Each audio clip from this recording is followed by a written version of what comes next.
Civilians are essentially held to a higher standard than the officers that we're interacting with are. They're the ones who chose to enter into the field to serve and protect, but yet they're not serving and protecting everyone in their communities. And, you know, I've known these two young men since they were freshmen in high school, and I want people to think about it. You know, I've taught math, I've taught history, I've taught English, but when you have to include how they should engage an officer when they're in the community, within an English lesson, within a math lesson.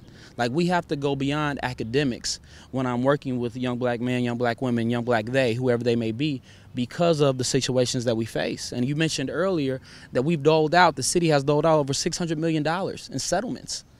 You know, Rahm Emanuel right now, he wants to allocate $95 million for a cop academy.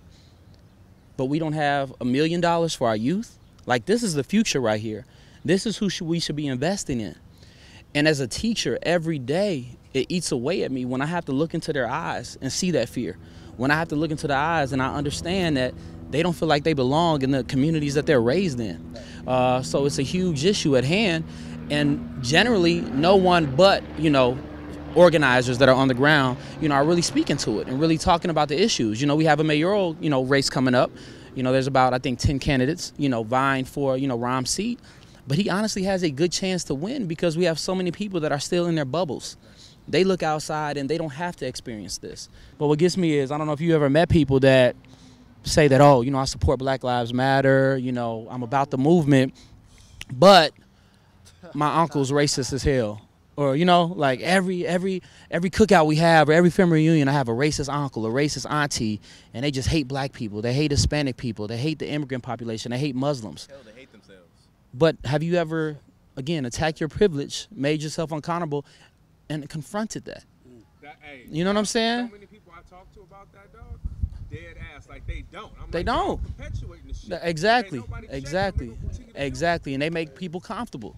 That's how you get to a point where you have a large portion of society shocked that Trump's in office when he's essentially a byproduct of the same shit that's been going on for centuries. I mean, America has been founded on these certain oppressive isms and principles. So it shouldn't be a shock. What's up, little man? But, I mean, it's interesting to me. People have to really look themselves in the mirror and ask what are they willing to risk and sacrifice if we truly want to make systemic change. Because if you're not comfortable enough talking to your own uncle about, you know, either get out because you're racist or change your racist viewpoints, how the hell am I going to put confidence in you that you're going to change society? I also think something you said earlier that was very true is people need to be better educated because part of this, you want to talk Trump, part of this is when you have a capitalist system that is really meant to basically put people in a herd, like put people in a pen, you know? So you have the people of Michigan and Ohio and Wisconsin and Illinois, white people and black people that had their jobs banished to other countries, who haven't had investment. It's not like they basically sold out their jobs, took away the money with any contingencies to help them. That breeds trying to blame someone, and then you have hucksters and carnival barkers like Donald Trump come in, and it could take, I mean, I've met some Trump supporters that are good people that are just so friggin' clueless. Like, cry just like progressives cried at rallies because they think their job is going to be taken and things like that, but they think it's the Mexicans' fault or the Muslims' fault or black people's fault. And that's the thing, when you speak on education, it's like you were never educated on this, so you can't speak on it. And then they think, oh, okay, when they hear Trump say, oh, it's the Mexicans' fault, then it must be the Mexicans' fault. And then the media perpetuates it by saying, oh, okay, this percentage of people taking the jobs and this, and then that's their only education. They don't read books, they don't read articles, they don't read anything else. And then when you tell them something else, they feel as in you're trying to undermine them. Like, you're trying to, oh, well, you're stupid, this is how it really is. No, I'm just trying to educate you. I'm trying to show you this is wrong. And I'm trying to show you another viewpoint on it, but you're so stuck on what the media is saying, what the majority of people are saying, till you won't focus on what I'm trying to tell you. And to speak to something else, you know, a whole volume of something else. When you look at people, like he said, he met Trump supporters, and, you know, obviously, you know, ew. But, you know, He met Trump supporters, which are good people, because you know what? They're people. And this is why I don't support any party in politics. I don't like politics. I don't like any. I don't like Democrats. I don't like Republicans. I don't like whatever the hell else goes on in there. It's kind of weird looking, because at the end of the day, everyone is a person. And you know what people do? People have opinions. And you know what opinions are? Like assholes. Everyone has one. People have their own separate opinions, and opinions don't get us anywhere, because you know what opinions aren't? Facts. And you know something else? Facts aren't facts anymore either. Exactly, because facts don't exist. Facts have not existed in a very long time. Facts aren't even in textbooks. You know, all that George Washington shit y'all reading? No. The victors. Exactly. Another thing is, this is like, crooked has no color period, which speaks to everyone is a person. Therefore, Trump, bad. Anybody else, Democratic, bad. Any other party, bad. Because you have your good and you have your bad. It's about who you are as a person, not who you represent as a party. And because of what my homie said right here, when you're uneducated, you go with the majority says. Now, a majority of African Americans and, you know, white people and a lot of other people are like, oh, I like the Democratic Party because they're the nice ones, and the Republicans are the rude, racist ones because, you know, this and that and blah, blah, blah. And then when you look at it's like a racist Democrat, you're like, oh my God, like, wow, oh Jesus. It's like, wow, this is a thing. Yes, it's a thing, because at the end of the day, everyone is a person. And what you need to realize is, look at who the person is instead of looking at, oh, he's a Democrat, oh, he's a Republican. No, because at the end of the day, you're going to be screwed and you're going to get pissed off. Like, everyone's like, what the hell? Trump's the president. Yes, he's the president. I don't like it.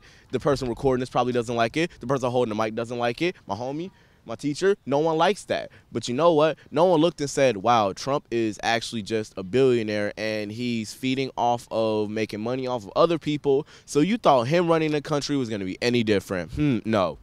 And by the way, racism isn't just words. I mean, economic gentrification and brutality, and letting you know, one class of people thrive, giving them investment, giving them resources, while leaving the rest to basically live in fear and squalor. That's racism too. That's what I think is going on with the current mayor. I want to ask you, we have the police No Cop Academy movement. It's hashtag No Cop Academy. It's a $95 million new academy. I don't know why they need this. It seems like the police department has plenty of money as it is, plenty of resources. And I mean, I know this is kind of anecdotal, but just eating breakfast today, like two cops just like, you know, parked their car in the middle of the road, like came out. It's like the police just feel, more so in Chicago, like we run this place and everyone's got to live in squalor. What are the next steps? Because obviously, I mean, every single time I'm here or just looking away, and part of it is the mainstream media does not cover Chicago as an emergency and an urgent crisis. Right. They've allowed it to be normalized. So we cover mass shootings for like 2 or 3 days and then move on. But Chicago, I mean, the police killings, even on the local media here, it gets a little coverage and then move on. Is it the organizing that you think is going to systematically take cracks and finally get, you know, the right politicians in? Is it, you know, bringing more people like this on? What can people do in Chicago, outside Chicago? Because, I mean, it's an emergency. More people are at risk of death. More people are at risk of extreme poverty to the point of homelessness. And the politicians here are making sure that continues. No question. Yeah, I mean, the issues are interconnected. So for me, you know, they require interconnected solutions. And I think this was, you know, a great example of the importance of the work that we're trying to do and the importance of educating. Because this is the little homie. You know, these are my little brothers. I care about them. I would give my life for them. You know, I've known them for 4 years. But you heard him say, not only the Republican Party doesn't speak to him, but the Democratic Party doesn't either. And that leads to him, like I was when I was his age, essentially being jaded to a certain point where they're not invested, they're not voting, they're not paying attention. So for me, the work that we're doing organizing, you know, that's essentially the front lines. You know, we have to continue to push the message, we have to continue to push our agendas, but it's going to take changing policy. Because right now all we're doing is essentially putting a Band-Aid over an open wound. You know, you can't allow, of course, an analogy, you can't just allow somebody to die. You know, some people would, but if somebody's dying, you're going to try to care for them. You know, you're going to give them first aid, but that's not necessarily going to address the wound that's killing them. It's just going to put off their death. So we have to literally save lives and change policy. So that's going to take educating the young adults to be registered to vote, educate even the older adults to be registered to vote. And if you are registered, who are you voting for?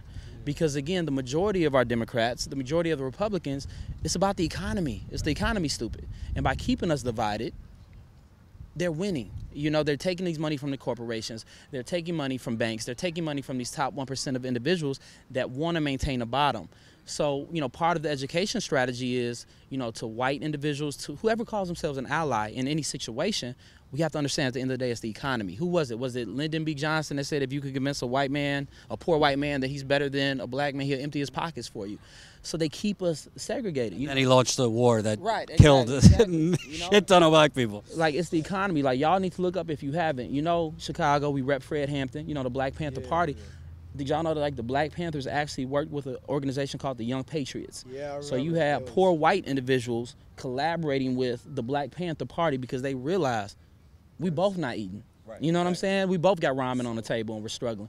They collaborated. They worked together to try to make change. So we have to build those coalitions. We have to identify true allies in verb form because, honestly, I'm tired of the individuals that march on Saturday, take a selfie picture, post it, get some likes, call themselves allies, but then Monday through Friday they go back and work within the same system that has led to the issue that you're marching against. So we have to push these policies. Medicare for all.